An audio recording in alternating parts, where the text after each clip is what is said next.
Muy buenas noches a todos mis hermanos que escuchan la radio Belén y el programa Conectados a Medianoche. En esta hora vamos a compartir con ustedes la palabra del Señor en la epístola de los Romanos, capítulo 8, verso 28. Dice así: Y sabemos que a los que aman a Dios, todas las cosas les ayudan a bien. Esto es, a los que conforme a su propósito son llamados. Este es uno de los pasajes más conocidos de la Biblia y seguramente todos nosotros sabemos que es un pasaje que nos motiva en momentos de sufrimiento, en momentos cuando pasan muchas cosas que se salen de nuestro control. Este es un pasaje que motiva a muchos hijos de Dios en momentos de prueba, de aflicción, de inseguridad, de enfermedad, de crisis total. Siempre se viene a nuestra mente el pasaje de Romanos 8:28. Yo personalmente he predicado este pasaje y he de alguna u otra manera exhortado a hermanos, a familiares, a guardar la palabra del Señor y a confiar en ella, esperando en este pasaje, y también he sido consolado a través de la palabra en este pasaje.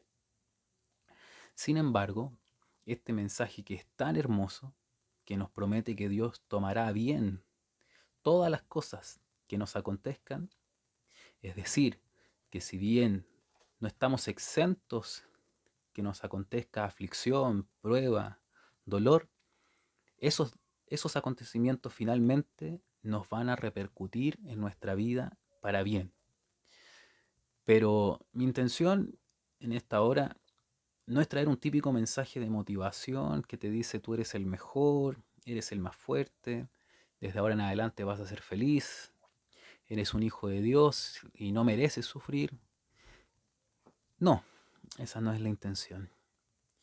Esta no es la típica figura que nosotros vemos en redes sociales, no es el típico meme, no es la típica publicación que busca solamente motivarnos diciéndonos que todo va a estar bien, sino buscar la enseñanza bíblica correcta respecto de este mensaje que es tan utilizado por nosotros y de esa manera también tener un asidero espiritual importante. Este mismo pasaje muchas veces fue lo que motivó al apóstol Pablo también a seguir adelante. El apóstol Pablo también era testigo de cómo esta palabra se cumplía en su propia vida. Él mismo había pasado por muchas dificultades. Él mismo había pasado por persecución, por sufrimiento, por prueba, por hambre, por desnudez, por naufragio, por dolor. Fue latigado, fue golpeado, fue escupido, fue duramente encarcelado, incluso estuvo en naufragios, en peligro de ríos, en peligro de ladrones, en peligro de los gentiles, en peligro de los judíos, como dice ahí en 2 Corintios. Pero él se había dado cuenta de que todas esas dificultades, todas le redundaron para que el Evangelio fuese predicado. Pero hay 3 elementos que nosotros debemos considerar en esta hora, en esta palabra, que son muy importantes. En primer lugar, vivir en el Espíritu.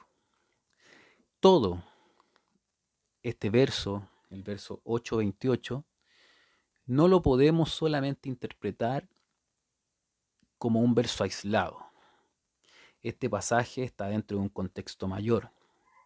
Está dentro del contexto del capítulo 8 de Romanos, el cual nos habla de los que viven conforme al Espíritu y no conforme a la carne. Romanos 8:9 dice: mas vosotros no vivís según la carne, sino según el Espíritu de Dios, que mora en vosotros. El apóstol Pablo se refiere a quienes forman la iglesia en Roma, quienes por el Espíritu son hijos de Dios. Romanos 8:16 dice: el Espíritu mismo da testimonio a nuestro espíritu que somos hijos de Dios. Es decir, este pasaje está dirigido principalmente a la iglesia, principalmente a aquellos en los cuales mora el Espíritu Santo y por el Espíritu de adopción son hijos de Dios. En segundo lugar, debemos tener en claro y en cuenta que el apóstol Pablo dirige esta palabra a quienes aman a Dios. El texto dice, y sabemos que a los que aman a Dios, todas las cosas les ayudan a bien. Sin embargo, ¿cómo una persona puede amar a Dios? Muchos dirán, yo amo a Dios, yo busco a Dios. Muchos dirán, yo sirvo a Dios, voy a un templo, estoy en tal religión, adoro sus imágenes. Dirán, Diosito, tratarán de invocarle a través de distintas religiones, a través de distintas formas. Pero la palabra del Señor es clara y es categórica, que ninguno de nosotros ha buscado a Dios, que ninguno de nosotros tiene méritos para llegar a Dios. La palabra dice que nosotros amamos a Dios porque Él nos amó primero. La primera epístola del apóstol Juan, capítulo 4, verso 10, dice, en esto consiste el amor, no en que nosotros hayamos amado a Dios, sino que Él nos amó a nosotros y envió a su Hijo en propiciación por nuestros pecados. Es decir, que este pasaje, para cumplirse, para que todas las cosas nos ayuden a bien, debe también estar, eh, se debe estar cumpliendo esto de amar a Dios. Y nosotros no podemos amar a Dios, el ser humano no puede amar a Dios, el ser humano caído, el ser humano que no ha sido regenerado, el ser humano que no ha tenido un encuentro personal con el Señor Jesucristo, no ama a Dios, sino que empezamos a amar a Dios cuando Él nos ama primero y cuando somos sus hijos. Y en tercer lugar, haber sido llamado conforme al propósito de Dios.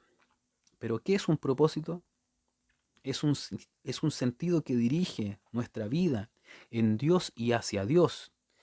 Es aquello por lo cual nos damos cuenta de que todo lo que nos pasa está escondido en objetivos mayores, en planes mayores, en propósitos, en la voluntad eterna, divina, buena y perfecta de nuestro Señor y Salvador Jesucristo. De ese modo llegamos a comprender que en la prueba, la aflicción, la persecución y en el sufrimiento podemos vivir aún siendo hijos de Dios, estando en el Espíritu y amándoles, pero aún podemos estar en la prueba, podemos estar cumpliendo sus mandamientos, podemos estar esforzándonos por vivir dentro de la gracia, pero aún así estamos en sufrimiento, estamos en aflicción, pero eso es conforme a un propósito. Estos tres principios los podemos ver en la vida de José. Dios estaba con él. Él tenía una comunión a través del Espíritu. José amaba a Dios, pensaba en él en momentos de tentación. Y también en la vida de José se cumplió un propósito, como dice Génesis, para preservación de la vida de sus hermanos y del pueblo de Israel. José fue rechazado, fue vendido a sus hermanos como un esclavo, fue comprado, fue calumniado y fue acusado injustamente. Fue a la cárcel, sufrió en la cárcel olvidado tanto por el copero y el panadero. Y no estamos hablando de una cárcel moderna, sino que estamos hablando de antiguas cárceles de aquella época, donde no existían derechos humanos, donde no existían buenos tratos hacia los prisioneros. Aún más, José había sido calumniado de intentar violar, de intentar propasarse con la mujer del rico Potifar.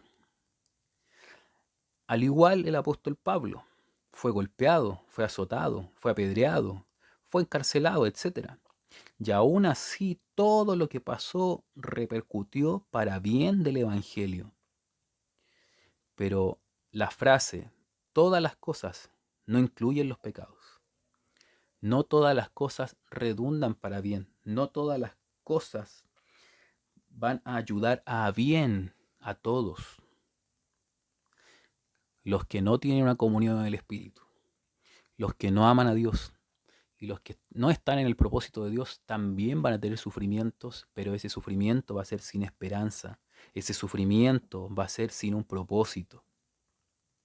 Y nosotros, cuando somos hijos de Dios y caemos en la negligencia y caemos en el pecado, no podemos ocupar nuestras malas obras, nuestras malas acciones para decir que ahí el Señor nos va a ayudar para que todas las cosas nos ayuden a bien.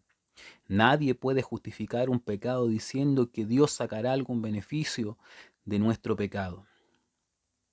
Si eres hijo de Dios, si estás viviendo en el Espíritu, si le amas y hoy estás sufriendo y hoy estás en una crisis total, hoy estás perdiendo muchas cosas, te estás preguntando qué pasa si soy hijo de Dios, lo amo y aún así estoy sufriendo. No te preocupes, Dios está cumpliendo su propósito en ti. No te alarmes, no te impacientes, no tengas miedo.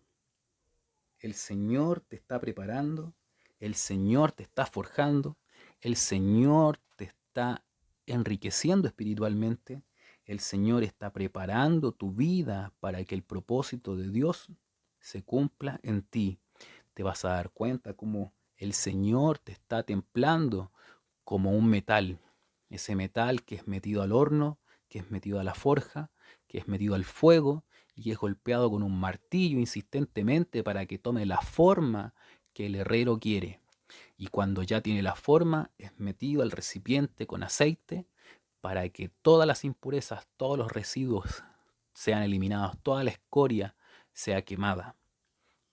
Pero después esa herramienta va a poder cumplir el propósito para el cual fue hecha. Si eres hijo de Dios, si no eres hijo de Dios, nunca le has aceptado como tu Señor y como tu Salvador, considera lo que dice Juan 1:12. Dice que a lo suyo vino y los suyos no le recibieron, pero a todos los que le recibieron, Él le dio la potestad de ser hechos hijos de Dios. Si no eres hijo de Dios, si no le has aceptado como tu Salvador y estás sufriendo, déjame decirte que tu sufrimiento no tiene propósito. Lamentablemente estás sufriendo sin sentido. Por lo tanto, en esta hora, acepta a Jesucristo como tu Señor, como tu Salvador, y que recibirás descanso de los sufrimientos de esta vida. Si por el contrario ya eres hijo de Dios, estás sufriendo aflicción, prueba, enfermedad, hambre, tristeza, malestar, crisis total, tú sabes que tu sufrimiento está conforme al propósito y a la voluntad divina de nuestro Señor y Salvador Jesucristo. Para el Señor honra, gloria desde ahora y para siempre.